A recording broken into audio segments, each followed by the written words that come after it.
Hola, ¿qué tal? Buenas tardes. Estamos acá con la doctora Vanessa Rahue. Ella es bióloga y directora de Reprotec y Reproban, Banco de Gametos.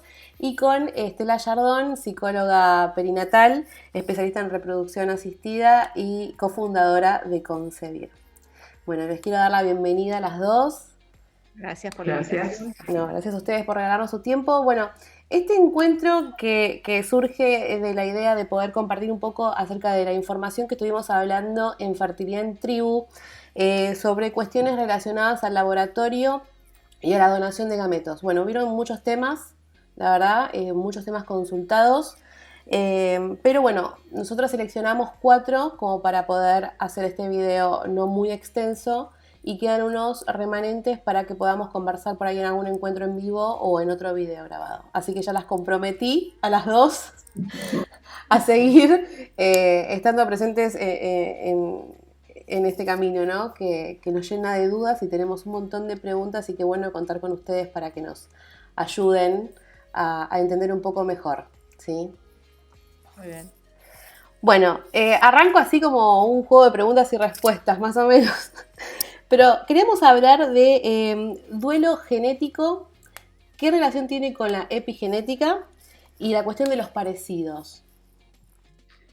Bueno, arranco yo, es un tema muy interesante, es un tema que aparece recurrentemente y aparece, es decir, así como aparece planteado, en realidad el orden es inverso, ¿no? Digamos, lo primero que aparece sobre todo es el tema de los parecidos, esto nuevo, este hijo que uno había imaginado y que ahora con una gameta donada, ¿cómo va a ser? ¿Qué pasa si es muy distinto? Eh, y y en realidad el problema, y se habla, digamos, en tu grupo se hablaba del duelo genético como un proceso de algo que se pierde, y la pregunta es ¿qué es lo que se pierde? Es decir, ¿qué es lo que se duela, no? Y ahí no queda muy claro, porque se duela este sueño de tener un hijo parecido a uno mismo, y entonces ahí uno a veces dice, no, pero no, eso me suena como muy superficial, ¿sí? Se duela la vinculación genética con un hijo, y entonces también uno dice, no, bueno, pero en realidad yo me doy cuenta que lo genético no necesariamente establece el tipo de vínculo que yo voy a tener con mi hija o con mi hijo. Entonces uno sigue así y dice, bueno, ¿qué es lo que estoy duelando, no?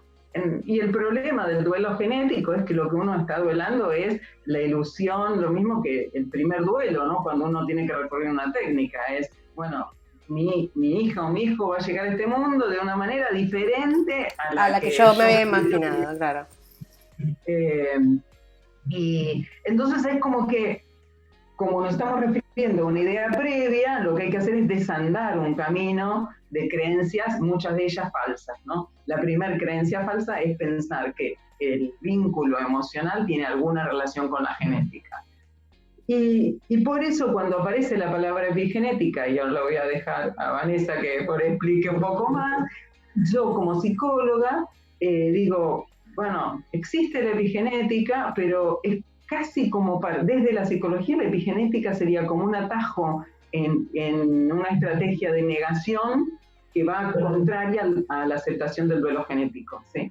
¿Por qué? Porque además la verdad es que los procesos hormonales y biológicos que ocurren durante el embarazo, en esas 40 semanas, son tan impresionantes.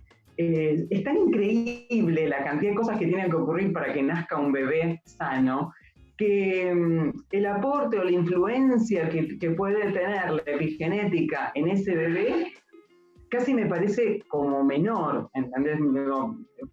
Hay cosas mucho más importantes que muchas mamás no registran, por ejemplo, que vos tenés un embrión precioso, que lo transferís a una mamá que no tiene ácido fólico, y ese embrión al desarrollarse después tiene un montón de problemas gravísimos, ¿sí? Entonces, creo que el proceso del duelo genético tal vez implica esto, como hacer el recorrido inverso, el camino inverso para desarmar lo que creíamos que estaba dado, ¿no? Uh-huh. Como una herramienta, perdón. Claro. No, seguro. Sí, como un trabajo, ¿no? En este sentido, ya que mencionaste a la epigenética, un poco para poner luz acerca de ese concepto, que es la epigenética, ¿no? Uno siempre escucha hablar de genética, y estamos de hecho en una era biologicista, en donde más o menos que el ADN es Dios, ¿sí? O sea, si tiene mi ADN, va a ser más hijo mío que si no lo tiene. Si tiene el ADN de mi marido, él va a ser más padre que si no lo tuviera, ¿no? Entonces también hay que empezar a entender cuál es la significancia, el significado de cada palabra y hasta dónde impactan en nuestra cultura, en nuestra manera de pensar, en nuestra manera de sentir. Y esto es un gran desafío cuando las personas tienen que someterse a tratamientos de reproducción asistida con gametos donados, ¿no? Con óvulos y o semen. Hay que desmitificar y hay que comenzar a informar mucho para brindar tranquilidad siempre a los pacientes, a las parejas, a las personas. En esto la biología tiene un montón que decir. A nivel molecular uno sabe que, y esto está bueno informarlo a modo criollo para que la gente entienda, a nivel molecular, la epigenética es lo que de alguna manera el medio ambiente genera en esa impronta genética que es el ADN, ¿sí? El ambiente puede modificar ese ADN, distintas hormonas, distintos péptidos, distintas señales intracelulares pueden apagar y prender genes, ¿sí? Silenciar o activar genes que estaban silenciados. Entonces, la epigenética, como definición, es la situación por la cual el ambiente modifica ese ADN, esa impronta que ya viene dentro del embrión en este caso. Y se tiende a hablar de epigenética durante el embarazo, aunque es muy poco conocido y mucho menos conocido en el ser humano, que es tan difícil de estudiar.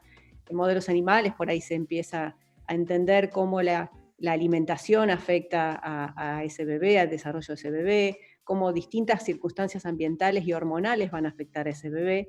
Y se habla de epigenética en términos generales, a cómo las emociones, lo que le pasa a esa mamá, a esa gestante, ¿no? Las distintas tristezas, las distintas alegrías, las distintas situaciones de vida durante la gestación van a impactar en ese ADN para que ese ADN se moldee a la forma de la mamá, ¿sí? De la gestante. Entonces, eso es lo que se denomina en términos generales y fáciles de entender epigenética, a eso se le llama en general. Después uno escucha como profesionales que los pacientes tienden, y esto Estela seguramente lo sabe mejor que yo, a agarrarse de la epigenética como un modo de, bueno, ya que no es mi ovocito, ya que es un ovocito de donante, me agarro de la epigenética a ver si durante la gestación que yo voy a generar de ese bebé, yo paciente, ¿no? Al menos se va a parecer a mí en algo, ¿no? En esta cosa de, al menos tengo la epigenética que durante el embarazo me va a permitir hacer sobre esa genética de ese embrioncito que se está formando, hacer lo más parecido a mí, lo más cercano a mí, a mi sangre, a mi biología, porque voy a moldear durante esos 9 meses a ese embrioncito en formación. Entonces, y van a ser un bebé seguramente que se va a parecer a mí, porque fue moldeado por mis emociones, mis alegrías, mis tristezas. Durante 9 meses fue gestado entre mis tripas, ¿no?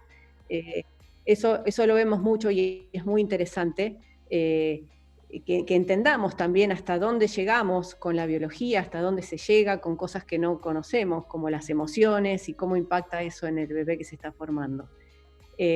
Entonces un poco quería explicar eso. Algo interesante que nunca nos acordamos o que pocas veces mencionamos es que los seres humanos, los primates en general, los monos y los primates humanos, lo que hacemos cuando nacemos es aprender primero de la copia. O sea, copiamos a nuestros progenitores. Copiamos modos de ser, modos de mover las manos, modos de mover las cejas, modos de mover la boca, de caminar. Y esa mímica que hacemos cuando comenzamos nuestro desarrollo es un modo de hacernos propio a ese clan familiar que nos está acogiendo, ¿no? Entonces esto es algo muy importante. Muchas veces no podemos creer cómo un niño o niña nacida de ovodonación o espermodonación se parece al papá cuando es con esperma de donante, ¿no? O se parece a la mamá cuando en realidad era ovodonación. Los parecidos físicos, los gestos, son muy importantes y es lo que también nos vincula con ese ser que supimos formar.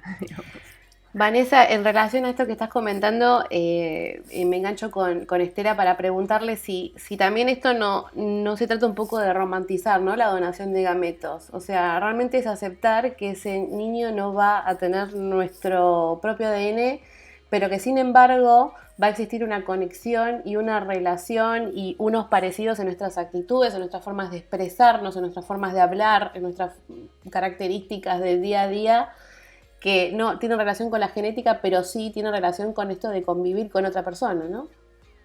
Yo coincido con vos, Maru, que hay un punto, en cierto punto es un poco romántico, porque una de las cosas que yo les suelo preguntar a los y las receptoras es, ¿vos sos igual a tu mamá o a tu papá? Dios, no puedes ser igual a los dos.